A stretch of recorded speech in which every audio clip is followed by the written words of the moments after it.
Visited both Parkview and the middle school on March 9th. And it's really a validating experience to get a chance to just watch learners share their story. So we had these two guests, and we had a couple of second graders and then some kindergartners who had a chance to speak with them and kind of share what learning is like for them. Their ability to kind of have a better understanding of what they're learning and why they're learning it and how they're going to get there, how they track their own progress was pretty empowering to see with them interact with these grown-ups. So we had that opportunity on March 9th. Other things that have been happening here. Again, Club Invention. We have Club Invention that's been going on. So this came from a PTA grant. We had the opportunity to bring this STEM-based program into Parkview for 6 after-school sessions that our first and second graders have been participating in. So 19 kids have stayed after school these last 4 Tuesdays and Thursdays, and then wrapping up this week, where they get the opportunity to, they're heading to the planet Grog, I believe is where they are heading. So it's an outer space theme. But it's all kinds of problem solving and team building and working together. So it's a fun opportunity. And Roxanne Walker comes over from the middle school and joins us at Parkview and works with the kids there. So that's been a very exciting experience. And I think I had one more thing based on my pictures, our kindergarten registration. So that window opened up as of last Tuesday. We had about 30 families come on Tuesday evening and do a 5K roundup. So the learners got to spend some time with our kindergarten teachers. Their 4K teachers were there. You've never seen 4-year-olds so excited to see their classmates in someplace other than their normal 4K site. It was like a big old party. But we had a chance for them to work with the teachers, and then Laura Hanish, our reading specialist, and myself spent some time with the families, sharing with them some video clips of what kindergarten is going to look like for them, and kind of walking through things that we can, asking the parents to do to get them ready for the start of kindergarten in September. And now a registration window is open until April 6th for both our 4K students and our 5K students for next year. Thanks, Becky. You're welcome. John. You're welcome, John. Well, to start off with the most exciting news, Ford exam testing starts this week, actually tomorrow. 4th and 8th grade will get science and social studies done with this week, as well as 6th grade will start with reading this week, because we'll run up against camp with them, and the rest of the testing will take place after spring break. So I met with 2 grade levels today and another one tomorrow, and I kind of compare it to how we compete with the area school districts in athletics and music and show choir, and I show them the results from last year, both school-wide and also grade level, their cohort as they move up, how they performed last year and where they ranked by area schools, and then challenge them to say, you know, we don't like to be in the middle of the conference in athletics or music. We want to be at the top. What are we going to do? And I show them how every one of them counts, because that report card, I also share our building report card and how we're measured. And I explain to them that it's not only achievement, but it's also that growth. Like, where did they start? And their growth is as important as just that achievement level. So I'm sure my pep talk will have immense effects on the outcome of our test results, but we try everything we can. Other successes, well, Scott mentioned the Courage Retreat. I just want to mention, this is something new, but it sounds a lot like Challenge Day at the high school, so we're excited about it. Kristen Hodge actually proposed it to us after Oakfield reached out. They're the ones who actually organized it, but then they invited us in Dodgeland, so it won't be just Mayville, it'll be Oakfield and Dodgeland as well, so a chance to collaborate with area school districts and pool resources, because we wouldn't be able to afford to do this just on our own. So, and so we're looking forward to seeing how that goes, and hopefully it's something that continues. That's Thursday again. Another collaboration we have coming up, and this has kind of been a long-standing, Becky mentioned the Institute coming down 2 years ago. Some folks from Oshkosh came down to visit and see what our schools were doing. And believe it or not, Oshkosh has actually modeled some of what they're doing in certain areas of their district after what we've been doing. And those talks have kind of rejuvenated. And we're actually running a very parallel course with some things Oshkosh is doing, both with personalized learning. They're at Canvas, they use Canvas as well as we've implemented. They're a year or two ahead of us, and they're trying to get over the hump with standards-based grading. So we've had some discussions, and a couple of the people from Oshkosh are part of organizing this Wisconsin user group, and they've asked us for Canvas, and they've asked us to host a meeting which will be both live and virtual with quite a few districts. That'll be in April, but in order to get that going and compare notes, we have a meeting April 2nd. It'll be a virtual meeting with some teachers and staff from Mayville, meeting with some teachers and staff from Oshkosh to talk about our commonalities, share our journeys, share our challenges and how we got over them. But we're finding all these connections, so we will continue to collaborate there, and hopefully that we can grow in our learning together. And then a couple of celebrations. This is a club sport, however, two of our youth wrestling club had 4 wrestlers qualify for the youth state tournament. 2 of those wrestlers are at the middle school. Zane Vedder's a 7th grader and Aiden Grolke's a 4th grader. They both won their regional this weekend, and so that'll be next week. So we're celebrating. Unfortunately, the other 2 are from Thressa and will end up in the Lemira system, but we can still be proud of them. They're part of our club. And then another honor goes to our first year 7th grade teacher, Aneska Mosio. She was nominated and will be receiving an Early Career Educator Award by the Wisconsin Association of Colleges for Teacher Education. So she was recognized by the staff there, and there will be a recognition event in Madison. So she knows now? She knows. Okay. Yes, she knows, and she's very nervous that That's awesome. we're going to be there. So pretty proud of her for that. So another kudos to our staff. Thanks, John. Wow. Thank you, John.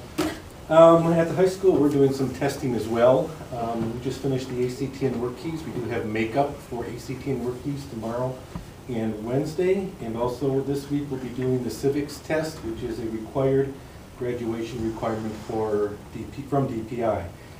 So we test everybody with the civics test. That's the 100-question naturalization test given to those who want to become a citizen. And we give it to all of our students starting in 9th grade. And so we test them in 9th grade. If they pass, we mark it on their transcript that they've met the requirement. And then as they go through the years, we get more and more to get that test out of the way. Right now, we have 4 seniors who will take that test, and we'll make sure that they pass that test and meet their graduation requirement. I think we have about 11 juniors that will test this year to try to knock them all out, as well as about 21 sophomores and all of our freshman class. So we don't wait until senior year to give this opportunity. We start right away in 9th grade, finding that many of our 9th graders can pass the test and complete this requirement. Last week, the art club finished a project for making blankets called the Linus Blanket Project. The art club made 10 blankets in which they donated. And then also some of our art from our art students will be at a West Bend art show. I'm waiting for more details on that art show, when it is, and their time, so I can share that through email if that comes to me before we meet again. And tonight, the forensics team went to St. Mary Springs Academy for a conference meet. There are 6 students who will be there competing tonight. And then on Monday, March 5th, our academic bull team brought home individual awards from the conference competition held at WLA. Anthony Bloom won silver for geography. Matt Schneider won a silver for algebra 2. And in addition, our math squad placed first in the math portion of the quiz bowl, so we did very well. Thank you. Thanks, Bob. Lee?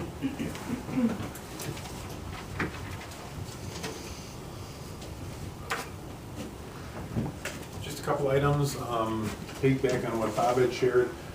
We're in the process of ordering our advanced placement exams. We offer these in May each year, and I'll be coordinating that this year. So we'll take orders, send those in this week. We're predicting we'll probably have in the range of 45 to almost 50 exams taken. Now some kids will take duplicate exams, So you've got the number of kids plus the number of total exams. And Bob began something a couple years ago. We do use off-site testing for that due to the nature of the test, where you really need 3.5 to 4 hours of quiet, uninterrupted time for our students to sit for those exams. The next thing I wanted to share is, I know Bob has reported over the year on youth options requests. That's at the building level. Course options are things that come through the district level. They're really not up for discussion as much as legally we approve all those through the statute. So I just want to let you know that this second semester we have 11 students taking course options classes in the amount of about 33 credits. So the rule with the course options is students may take up to 2 classes, where youth option is determined by number of credits in the semester.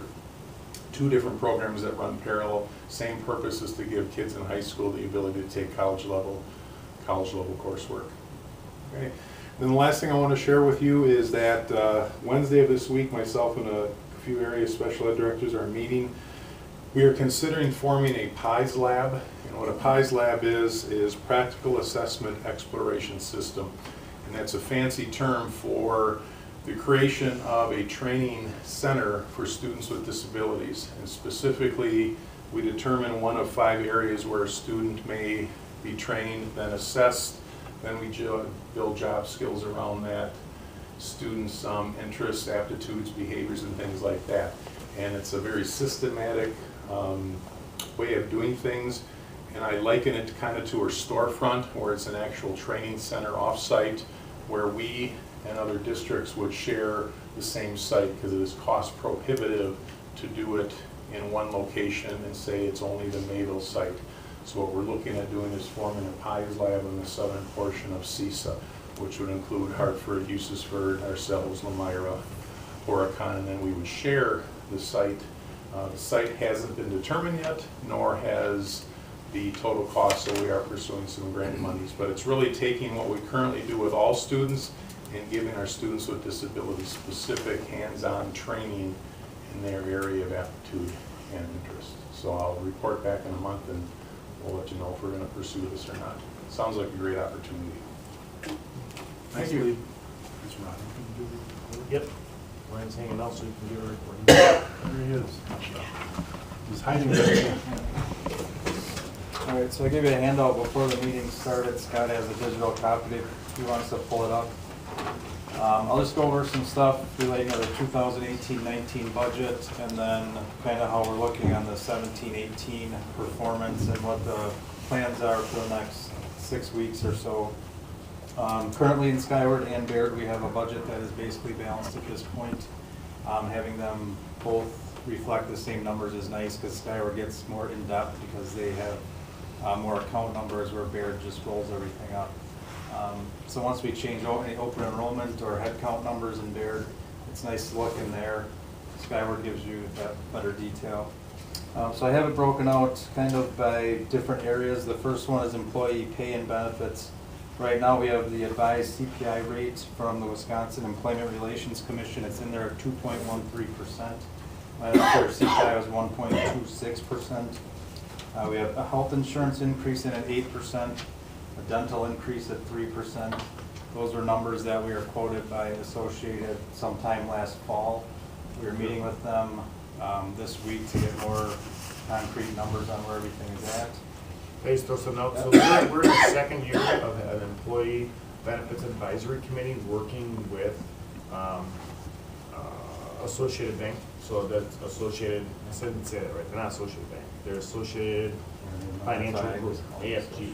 So we're working with Susie Kaiser as our broker representative, and we are in our second year of actually doing strategic planning for benefits and where we head. One of the things we're looking at is at like HSA options.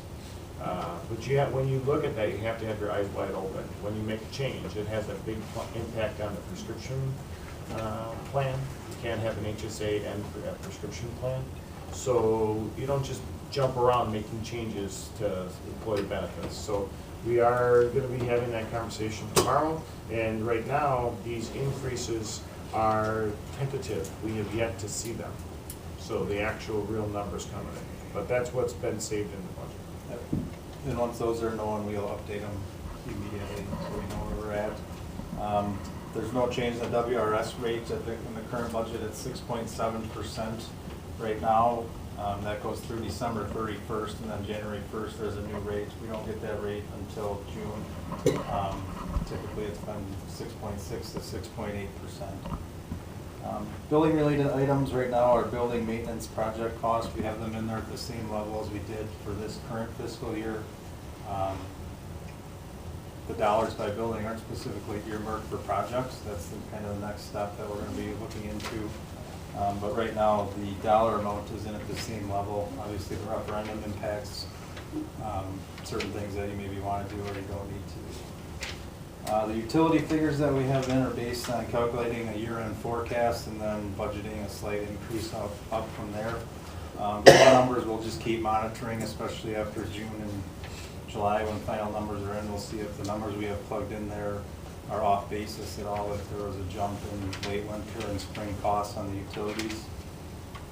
Our commercial insurance rates, we've been entered using estimates after a March meeting with M3 Insurance and Mayville Insurance, so we feel pretty good about those. I'll touch base on the workers' comp insurance on the next section, the pupil and teacher related items.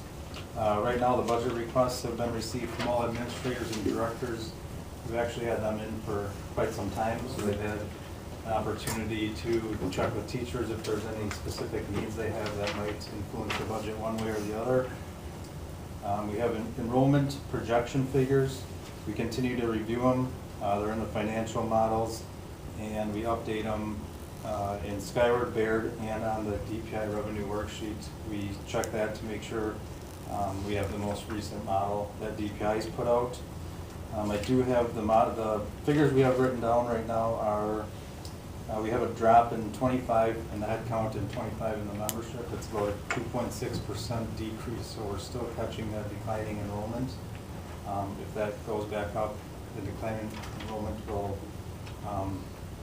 go down, so that will affect our revenue. So it's kind of a two-sided, two-edged sword. Yeah, so as a school district, we're in a position where, like already this year, we did third Friday count, then you have a second Friday count. Well, we were down, we'll say 20 kids from then to there. But that's a big difference in 1 year. Well, already we said, okay, well, we got to go back in and we need current numbers. So we talked as a staff today, even though we just did second Friday count in January.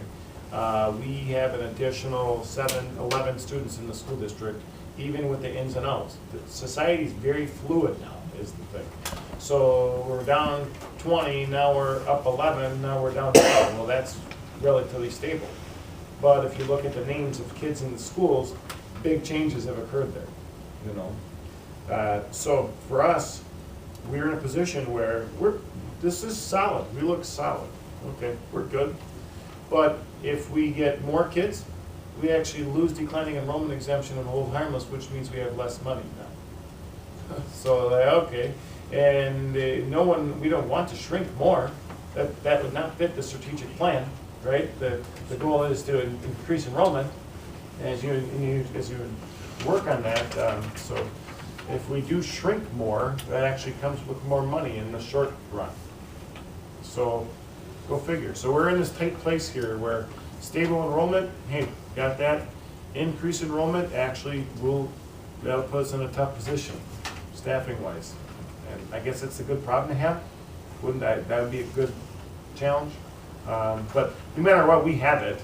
We'll be updating the numbers tomorrow, actually, in our budget. So this is kind of hot off the press as of today. We'll probably have something a little bit different, but we're still very optimistic about it coming up. And we'll just be basically responsible for whatever we've got coming. So you keep going though. Yeah. Sorry to interject. So the bullet point below there, Scott kind of touched on, we just, staffing needs continue to be monitored and discussed based on the needs of the student. That relates to head count by grade as well. We do have budgeted in some savings in professional development costs. That is teacher staff training, but it also is credit reimbursements in there. The existing ed comp model is being discussed. There are currently no changes have been made to extracurricular needs or costs. And we have actually put in the budget funds for a school resource officer. It's a difficult thing to kind of project because we run on a different fiscal year than the city of Mayville. And we don't want to be forcing anyone into the position, but we're just reserving the bucks as we are committed to trying to work out the details. So what's in there right now would be effective January 1st, so it would be 6 months for the 18-19 school year. So that would be a quarter of the position there. It's half and half. So it's roughly, we say around $40,000 to $45,000 for a full school year for a school resource officer if we contracted it out. We'll see, but we're just trying to save the bucks. It's just for one? Oh yeah, for a school our size, they have more than one? Wow, I think I heard in this room that they'd like to see if the city would pay for it. So depending on who you talk to, I just want to make sure that we are putting some money aside so that the opportunity's there. I think that's what's important. And then it's not, this isn't a significant contribution at this point in time for the budget, so. Is what Governor Walker is campaigning for Yeah, that could right be, now? that could be amazing. Well, that's $100 million that, That's changing daily. Pardon? That's Yeah. changing daily. I know. I'm not counting on anything. I heard that Yes, today. for sure. Okay, the last section on there, so these are some notable increases or decreases that we have. We had a drop in, we're projecting a drop in general fund property tax revenue of $76,000. That's down about 1.6%. There's the note of the hold harmless for declining enrollment. It's held steady at our current figures. That's $272,000. You'll see 2 years ago, it was $400,000. Open enrollment, the in and out count and the related revenue and expense is conservatively forecasted, so we're not getting crazy one way or the other just to make the budget look good. The per pupil aid is up $202,000 thanks to an increase from $450 to $654 per pupil. So That's a big deal. that makes up for the drop in the property tax revenue. There's $30,000 drop in workers' compensation insurance. Right now, we are paying about $150,000 for workers' comp, and our quote for next year is $122,000. That's all driven by the mod rate. We have a couple really, really high years in there. There's some on-site accidents involving teachers. So there's been a ton of work that we've done here to help to mitigate those problems. There's $70,000 in savings for current retirees coming off benefits. There's really basically nobody left on there. There's maybe one payment in August for Dr. Pat, and then all the retirees at the old model are off. There is a new retiree that will go back on there. That's going to be about $16,000. So total general fund savings and expenses of $35,000. So we've saved there despite the increases that we have budgeted for health insurance and the CPI increase. Specific costs relating to one special ed student has ended. That actually has saved $30,000 on the special ed budget. The special education total expenses is up $43,000, but our transfer from general fund to cover Fund 27 is actually down $21,000. It's a combination of increased state aid for special education and utilizing our flow-through fund carryover. We're getting more money for special ed state aid next year because we're spending more this year. Right, so you get back about 26% of what you spend as long as you don't use federal dollars to pay for it. So you can't get money back on something you used a grant to pay for it. So that's good. So the second page, that's kind of just an outline of basically the next month. So next, on April 2nd, we'll do a quarterly presentation of the current fiscal year actual figures versus budget.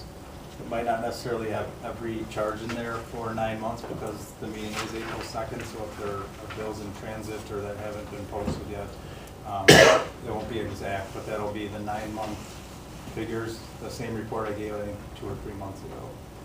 And then Monday, April 16th, I'll do a presentation of a preliminary budget in that budget approval format that you guys see in October. There isn't going to be any action that's required. But we'll have more knowns in there. The staffing plan should be pretty well known by then. The insurance